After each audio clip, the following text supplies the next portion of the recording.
ये अपने आप में ही एक विचारधारा है।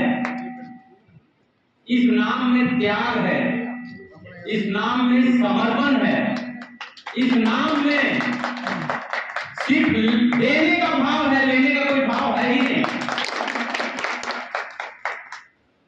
आप सब जानते हैं कि एक मुखिया पद प्राप्त करने के बाद लोग कितना धनवान हो जाते हैं। दो बार बिहार के मुख्यमंत्री रहने के बावजूद भी विरासत में इनके पास एक झोपड़ी है पिताजी के द्वारा दिया गया।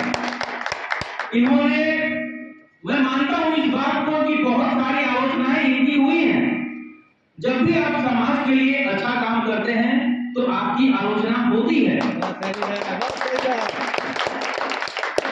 लेकिन इन्होंने अपने अंदर एक संकल्प पैदा किया था कि मैं सामाजिक न्याय स्थापित इस देश में करके रहूंगा, समाजवादी विचारधारा का नींव रखूंगा। वो उन्होंने दिया, करके वो चले गए अपना काम। साथ में उन्होंने एक नाम छोड़ गए, हम लोगों के बीच एक आदर्श, एक प्रेरणा, एक संकल्प। तो मैं आप सबसे यही कहना चाहता हूं कि भारत रत्न जननायक कर्पूरी ठाकुर जी सिर्फ एक नाम नहीं है, सिर्फ एक जाति के नहीं थे, वो इस देश के धरोहर थे।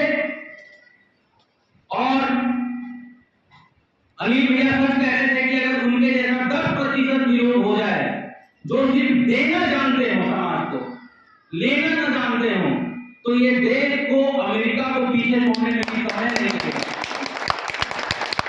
दिक्कत और परेशानी वहां आती है कि लोग नेता बन जाते हैं, फिर अपना पेट भरने में लग जाते हैं, तुरंत धन उसके पास आने लग जाता है, सामाजिक न्याय पता नहीं कहां चला जाता है, बाकी सारी चीजें पीछे रह जाती हैं और धन बढ़ने लग जाता है। तो समाज को जागना होगा। कर्पूरी ठाकुर नाम ही एक संकल्प है, ये एक अपने आप में ही स्वतंत्र विचारधारा है जिसको आत्मसात सब लोगों की बस की बात नहीं है कर लेना, जिसमें अपना सब कुछ दे देना है। ऐसा विचारधारा आज के जमाने में कहां देखने के लिए मिलता है कि हम अपना सब कुछ तेरा तुझको अर्पण कर दिया। जब हमने समाज सेवा शुरू किया था तो उस समय हम हाफ पैंट पहन के समाज सेवा करते थे। उसके पहले हम बाहर काम करते थे, तो हमारी पत्नी ने कहा कि ये वापस क्यों लौट रहे हैं आप गांव की तरफ। उस समय हमको विदेश से ऑफर था नीदरलैंड में शिफ्ट होने के लिए। हम बोले कि हम नीदरलैंड जाके खुश नहीं रह पाएंगे, हमको वहां वापस देना है जहां हम पैदा हुए हैं और जिस गरीबी को मैंने झेला है। आपको एक छोटा सा वाकया याद दिलाता हूँ। हालांकि मैं ब्राह्मण समाज से आता हूँ, बहुत ही गरीब परिवार से बिलोंग करता था मैं। आप सब जानते हैं, आप सब के बीच में रहा हूँ। हम रसगुल्ला का नाम कभी नहीं सुने थे, हम रसगुल्ला देखे भी नहीं थे। अपनी माता जी से हम एक बार जिद कर लिए कि हम खाएंगे तो रसगुल्ला ही खाएंगे। माता जी ने क्या किया कि आटा के लोहिया में चीनी भर के सेंक दिया, बोला लो बेटा रसगुल्ला खा लो, इसी को रसगुल्ला बोलते हैं। तो उस गरीबी की सीमा को हमने देखा है, हमने जाना है। आलोचना आज भी हम बर्दाश्त कर रहे हैं कि लूट के लावे थोड़ा कहीं से जनता में बाकी थोड़ा नेता बनेगा। लेकिन कर्पूरी ठाकुर जी के समक्ष मैं आपको ये बात दोहराना चाहता हूं, किसी पद की लालच में मैं नहीं हूं। मैं सच में चाहता हूं कि ये गरीबी मिटे यहां से और यहां पे लोग साक्षर बने। मैं जब सो के उठता हूं तो मुझे सिर्फ एक ख्याल आता है कि मुझे कम से कम आज 20 गरीबों का पेट भरने के लिए पैसा कमाना है।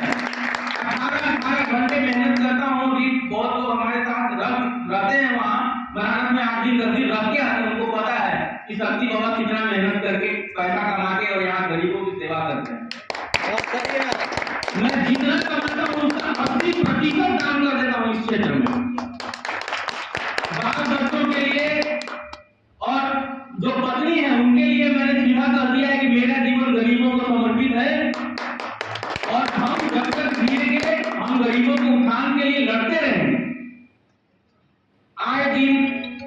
हमारे सामने कई लोग मृत्यु को प्राप्त होते रहते हैं, क्योंकि हम बनारस में ज्यादा रहते हैं, तो वहाँ अस्पताल में लास्ट स्टेज में लोग आते हैं वहाँ इलाज के लिए। तो उस वक्त जब हम उनकी हालत देखते हैं, हम उनको बचाने की बहुत कोशिश करते हैं, लेकिन बहुत लोग हमारे सामने प्राण छोड़ते हमने देखा है। देव के बहुत लोग को देखा है हमने, जो है हमारे 2 बजे रात में एक व्यक्ति ने, मैं नाम क्या है उनका, हमको मेरा हाथ पकड़ के बचा लो ना बाबा, हमारा बचा लो हमारा बाबा, प्राण तोड़ा उन्होंने। अभी एक बच्चा बच गया है, एक्सीडेंट हुआ था हाल फिलहाल में, वो सिर्फ एक ही चीज किया था, एडमिट हो गया है, पूरा शरीर पैरालाइसिस हो गया है, लेकिन इतना जिंदा है भैया। हम बता रहे उस बच्चे ने कहा कि खाली शक्ति बाबा के बोला। ट्रामा सेंटर में हम जब गए उसके सामने, तो शक्ति बाबा हम हैं, हमको बचा लीजिए। बस इतना ही जान बाकी था, हमने उसको बचाने का काम किया। पैसा और धन की चिंता कभी हम नहीं करते, जरूरत पड़ा तो अपना घर बेच के भी उसके लिए हम लगा देते हैं। तो मेरा संकल्प है कि गरीबों के लिए जीना। अगर मेरे पास आधा रोटी है तो आधा रोटी से लेकर खड़ा रहूंगा, लेकिन जब तक सांस है गरीबों के लिए ही मैं खड़ा रहूंगा। आलोचनाएं तो होती रहती हैं, मैं भी भैया बर्दाश्त कर रहा हूं, तो वो जननायक ने कितना आलोचना बर्दाश्त किया होगा, इसकी कल्पना करना मुश्किल है। मानता हूं मैं कि जाति पाति का समीकरण उस वक्त बहुत खराब रहा होगा, हालांकि उस वक्त तो हम नहीं थे, लेकिन मेरा सिर्फ एक चीज मानना है कि जात पात से हम एकदम ऊपर हैं। हमने सीधा लिख दिया है कि मैं भी ठाकुर हूं, मैं पाटी भी हूं, चमार भी हूं, मूसहर भी हूं, डोम भी हूं।